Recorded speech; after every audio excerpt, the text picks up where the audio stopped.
Era tanta sombra.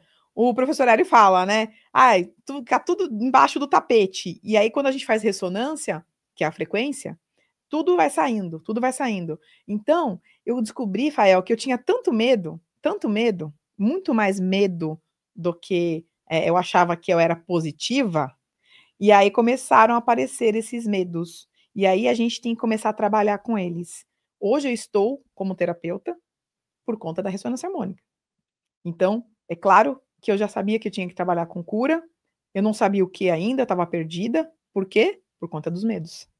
Porque eu quero ser tão certinha, eu quero fazer um trabalho legal que realmente vai mudar a vida das pessoas, mas os medos vinham.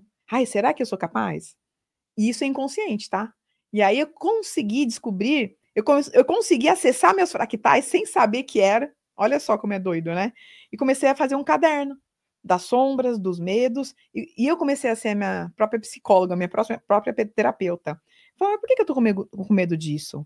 Por que isso tá me interferindo? E eu fui tentando cortar todos esses medos. À medida que eu ia cortando os medos, eu ia evoluindo espiritualmente. E isso é interessante as pessoas saberem. E 80% dos meus clientes são ressonantes ou vão fazer a ressonância, tá? Por quê? Porque quando a gente faz ressonância, é um tsunami de frequência, bum, na gente. Coisas boas vêm, mas coisas ruins também. Então, tudo que. Aí o professor Hélio fala: você pode perder relacionamento, você pode perder dinheiro. Por quê? Porque tá dentro da gente isso. Então, por exemplo, perdi dinheiro. Eu nunca fiquei sem dinheiro. De repente, veio a onda avassaladora. Eu tinha medo de perder dinheiro. Então, o que aconteceu? Eu perdi dinheiro. Eu tinha medo de ficar sem trabalhar. O que aconteceu? Eu fiquei sem trabalhar. Eu tinha medo de ter que cuidar só, nada contra, que tem gente que nasceu para isso, mas eu gosto de trabalhar, eu gosto de outras coisas, mas eu tinha medo de ter que cuidar só de casa e de filho, e aconteceu isso. Tudo que eu tinha medo aconteceu. É até legal falar para as pessoas entenderem, a ressonância harmônica é maravilhosa, mas às vezes tem que vir um caos para depois vir as coisas boas, mas você tem que entender e passar por isso, e passar por cima dos medos. Porque cada medo que você passa, cada sombra que você risca do seu caderno, é um salto quântico. Vamos falar mais sobre ressonância harmônica, sobre Hélio Couto. Eu vou fazer o seguinte, eu vou pedir uma onda, e na onda eu vou pedir pro Hélio Couto vir aqui. Ah, tem que pedir. Agora vamos ver, hein? Eu vou jogar o pedido, hein? Hélio Couto no Filhos do Todo. É isso aí, Bateu pensou? aí? Bateu aí? Quem conhece o Hélio Couto, manda lá para ele lá, marca ele. Vamos ver se essa onda chega lá. Agora, é sério, hein? Tô jogando, hein? Agora é o seguinte, imagina, vem aqui, né? Não sai Não, é difícil, mas que o Hélio, muita gente que hoje é terapeuta é por conta do Hélio. Então, vamos falar um pouco mais sobre isso, especificamente sobre a ressonância harmônica. Essa questão, você já falou algumas outras vezes, sobre resultados e muitas vezes o que isso trouxe na sua vida de... Lógico, você vem hoje trabalhando especificamente porque você também colocou isso dentro do processo da Sim, ressonância, né? sim, total. Mas também falar um pouco daquilo que o ego da gente quer e que você também mencionou que ele é, tipo, colocado à prova, né? Total. Então fala um pouco mais sobre essas percepções, sobre esses aprendizados também, que eu vejo, não é só a ferramenta, mas tem os conteúdos, né, que trazem Sim, também sim. Primeira coisa, quem está pensando em fazer a ressonância, gente, vá lá e estude os conteúdos antes. Porque tinha vezes que eu via um vídeo e eu via 3 vezes e o tic-tac eu não entendia o que era aquilo. É tão fora da caixa tudo que o professor Hélio fala, que você às vezes não entende, porque você não aprendeu isso, né, na tua infância, você não aprendeu isso na escola. O que é física quântica? O que tem a ver com o mundo espiritual? E tem tudo a ver, tudo, né? Então você começa a ir por aí.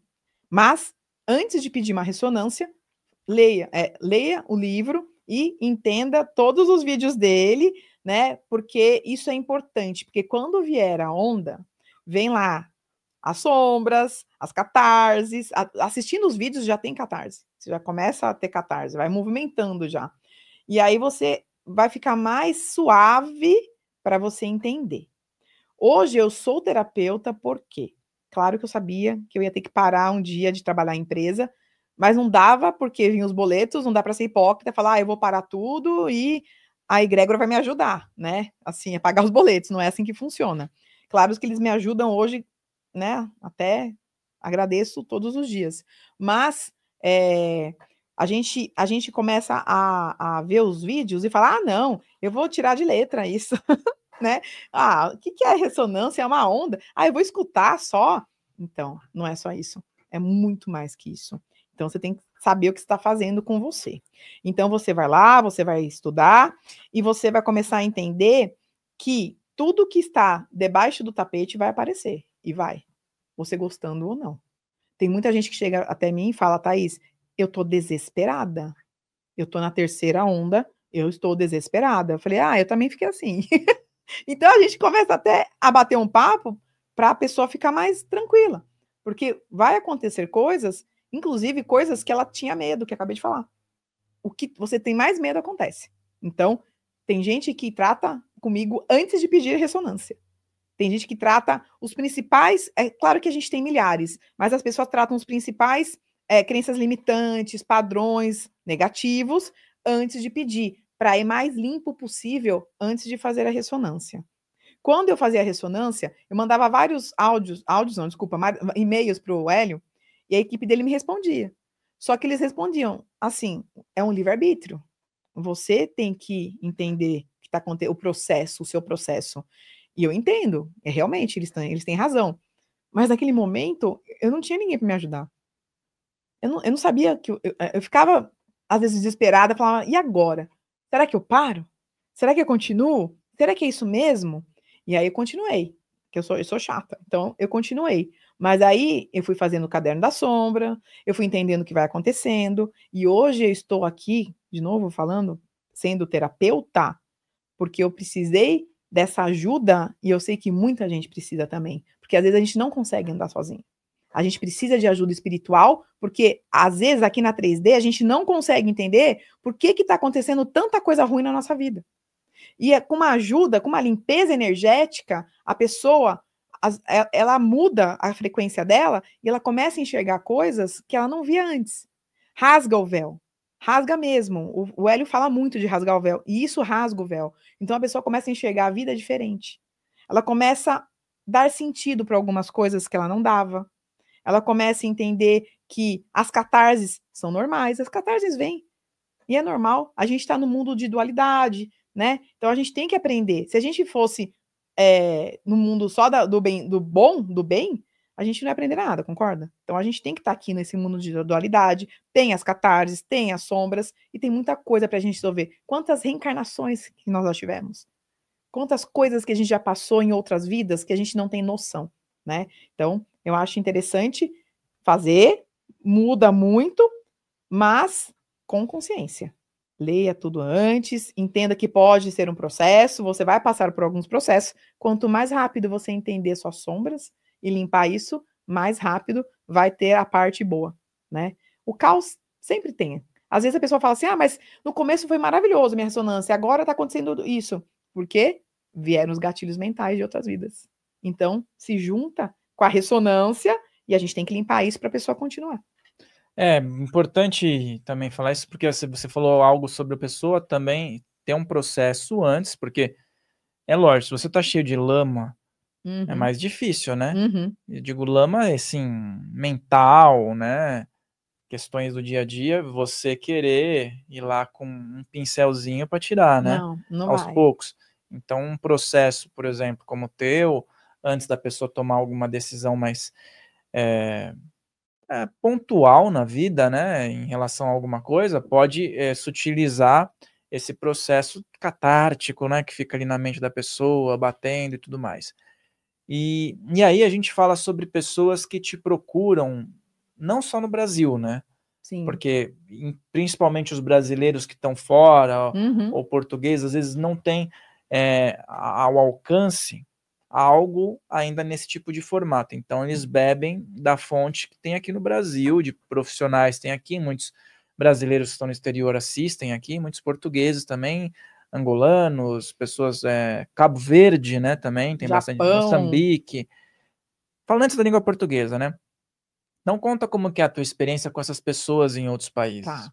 Eu tenho muitos clientes fora daqui, brasileiros que moram fora, né? Porque realmente lá não tem tanto acesso como tem aqui, né?